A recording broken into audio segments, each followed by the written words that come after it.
تم ہرگز نیک نہیں بن سکتے ہو، تم ہرگز نیکی پا نہیں سکتے ہو، نیکی کو پہنچ نہیں سکتے، نیکی حاصل نہیں کر سکتے۔ لن تنالوا البر، بر کا لفظ آ گیا۔ عربی زبان کی فصاحت و بلاغت کا اندازہ اس بات سے لگائیں، باقی جتنی بھی زبانیں ہیں ان میں مہمل لفظ موجود ہوتے ہیں، موضوع اور محمل، جیسا کہ میں نے ایک دفعہ پہلے بھی عرض کیا تھا، محمل لفظ موجود ہوتے ہیں جن کا معنی کوئی نہیں ہوتا، لیکن عربی زبان اللہ نے وہ فصیح زبان بنائی ہے کہ اس میں محمل لفظ ہی نہیں ہے۔ لن تنالوا البر، بر با کے نیچے اگر زیر لگا دو تو اس کا معنی ہوتا ہے نیکی، اور اگر با کے اوپر زبر لگا دو بر، اس کا معنی ہوتا ہے خشکی، صحرا، بر و بحر، بر اس کا مطلب خشکی، صحرا، اور اگر پیش لگا دو بر تو اس کا معنی ہوتا ہے گندم کی بوری، قفیز اسے کہتے ہیں، گندم کی بوری، بر بر بر۔ لن تنالوا البر، کوئی بندہ نیکی کو نہیں پہنچ سکتا، نہیں حاصل کر سکتا، حتی تنفقوا مما تحبون، یہاں تک کہ تم وہ اللہ کی راہ میں خرچ کرو جو تمہیں زیادہ پسند ہے، جو تمہیں زیادہ محبوب ہے۔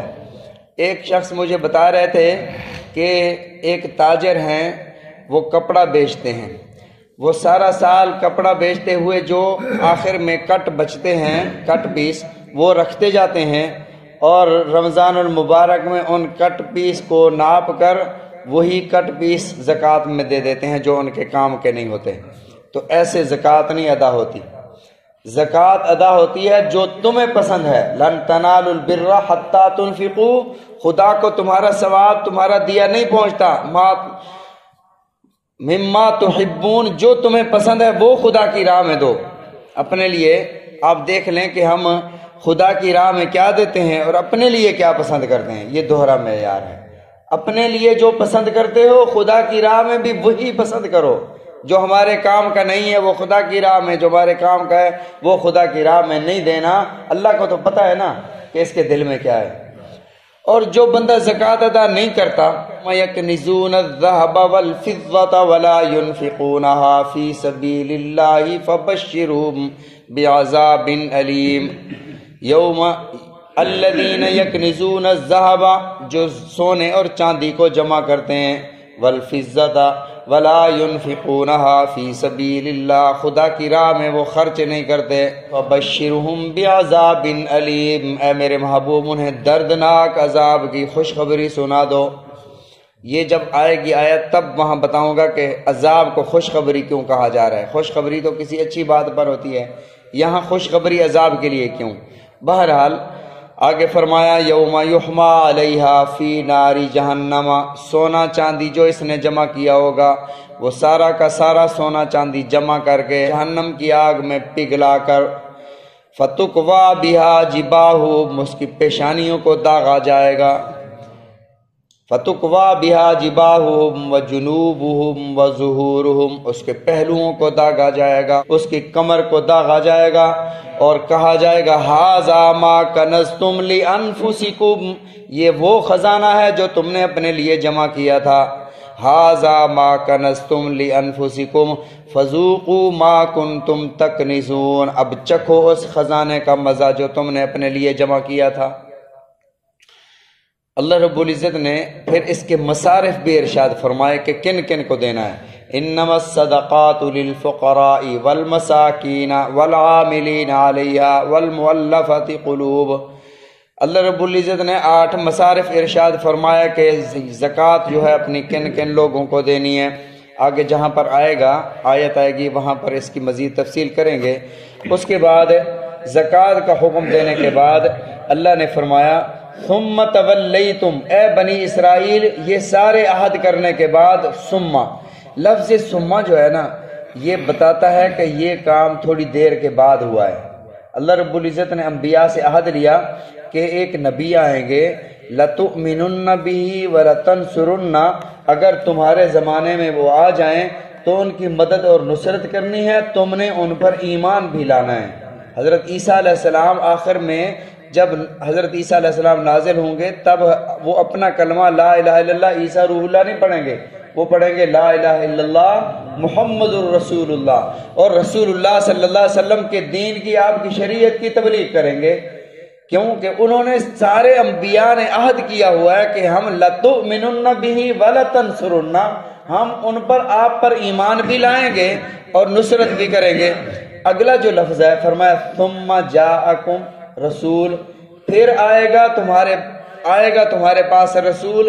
ثم، اس کا مطلب یہ ہے کہ فوراً نہیں آ جائے گا، حضرت عیسیٰ علیہ السلام کے فوراً بعد نہیں آئیں گے، ثم تھوڑی دیر کے بعد آئیں گے۔ ثم یہ تراخی کے لیے آتا ہے، یعنی یہ بتانے کے لیے آتا ہے کہ یہ کام تھوڑی دیر کے بعد ہوا ہے۔ تو یہاں جو لفظ ہے ثم، عہد ہو گئے، اللہ نے دیکھا یہ فوراً نہیں ہوا، انہوں نے فوراً نہیں انکار کر دیا، عہد کیے اللہ کریں گے، لیکن ان عہدوں کے بعد کافی عرصے تک اللہ دیکھتے رہے، یہ انہوں نے اللہ کے عہدوں کو پورا نہ کیا۔ اللہ فرمائے ثم، پھر تولیتم، تم پھر گئے، جس طرح ہم کہتے ہیں نا تم مکر گئے، تم پھر گئے اپنے ان عہدوں سے، الا قلیلا، مگر تھوڑے سے لوگ وہ تھے جو اپنے عہدوں سے پھرے نہیں تھے۔ وہ کون سے تھے؟ وہ وہی تھے جو اسلام لے آئے۔ حضرت عبداللہ ابن سلام رضی اللہ تعالی عنہ نبی علیہ السلام کے وہ صحابی ہیں، جب اسلام لانے کے لیے حاضر ہوئے، عرض کیا یا رسول اللہ میں اسلام لاتا ہوں، یہ یہود ہیں، ان کو آپ بلا کے ان سے پوچھیں کہ عبداللہ کیسا بندہ ہے، جب وہ بتا دیں پھر آپ بتائیں کہ وہ، پھر میں آ کر کہوں گا کہ میں تو اسلام لا چکا ہوں، پھر ان کی باتیں سنیں۔ یہ چھپ کر بیٹھ گئے۔ رسول اللہ صلی اللہ علیہ وسلم نے یہود سے پوچھا کہ عبداللہ بن سلام کیسے ہیں؟ جی بہت نیک انسان ہے، نیک والد کے بیٹے ہیں، نیک خصلت ہے، اچھے خاندان سے ہیں، بڑے حسب نسب والے ہیں، بہت ہی اچھی عادات ہیں، بہت ہی ہمارے ہاں بہت ہی محترم ہیں۔ اتنے میں یہ نکل کر آئے اور کہا اشہد ان لا الہ الا اللہ واشہد ان محمد الرسول اللہ، لوگوں گواہ ہو جاؤ کہ میں نے حضرت محمد الرسول اللہ صلی اللہ علیہ وسلم کا دین قبول کر لیا ہے۔ اب وہی لوگ جو پہلے تعریفیں کر رہے تھے، کہتے بہت ہی بلد بندہ ہے، ان کا خاندان بھی ایسے، ان کے والد بھی ایسے، اب وہ ساری برائیاں شروع ہو گئیں۔ تو عرض کیا یا رسول اللہ میں اس لیے کہہ رہا تھا کہ پہلے ان کی باتیں سن لو، بعد میں ان کی باتیں سن لینا۔ تو بعد میں یہ وہی تھے، وہی لوگ جو حضرت عبداللہ بن سلام کی تعریفیں کر رہے تھے، بعد میں وہی لوگ آپ کی برائی کر رہے تھے۔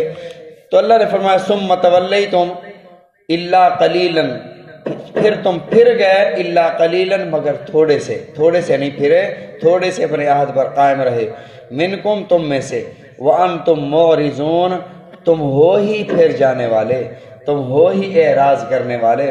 یہ بات پہلی دفعہ نہیں ہے، تم تو حضرت موسیٰ علیہ السلام کے ساتھ جو بات کرتے تھے، شام صبح بات کرتے تھے، شام کو پھر جاتے تھے، وَأَنْتُمْ مُعْرِضُونَ، اور تم ہو ہی اعراض کرنے والے۔ یہ سارے عہد جو بنی اسرائیل نے اللہ سے کیے تھے، اللہ نے لیے تھے ان سے عہد، یہ سارے کے سارے عہد امت مسلمہ کے لیے لازم ہیں۔ امت مسلمہ کے لیے نماز بھی ہے، زکوٰۃ بھی ہے، اچھے رویے سے بات کرنا بھی ہے، مسکینوں یتیموں کا خیال رکھنا بھی ہے، قرابت داروں کے ساتھ حسن سلوک، یہ سارے احکامات جو ہیں وہ مسلمانوں کے ہیں۔ اللہ نے یاد دلایا مسلمانوں کو، اے امت مسلمہ، اے میرے حبیب صلی اللہ علیہ وسلم کے امتیوں، یہ کام بنی اسرائیل کے ہیں۔ تم نے جب لا الہ الا اللہ محمد الرسول اللہ پڑھ لیا تو سمجھو تم نے عہد کر لیا کہ ہم ہر بات اللہ کی مانیں گے اور رسول کی زندگی کے مطابق، آپ کے احکامات کے مطابق چلیں گے۔ اگر تم نے ادھر ادھر کیا تو سمجھو کہ تم نے عہد توڑ دیا، اور عہد توڑنے والوں کا انجام بنی اسرائیل کا دیکھ لو۔ اللہ نے کھول کھول کر بنی اسرائیل کا انجام بیان فرمایا۔ اللہ رب العزت ہم سب کو نبی علیہ الصلوۃ والسلام کے فرامین سمجھنے کی، عمل کرنے کی توفیق عطا فرمائے۔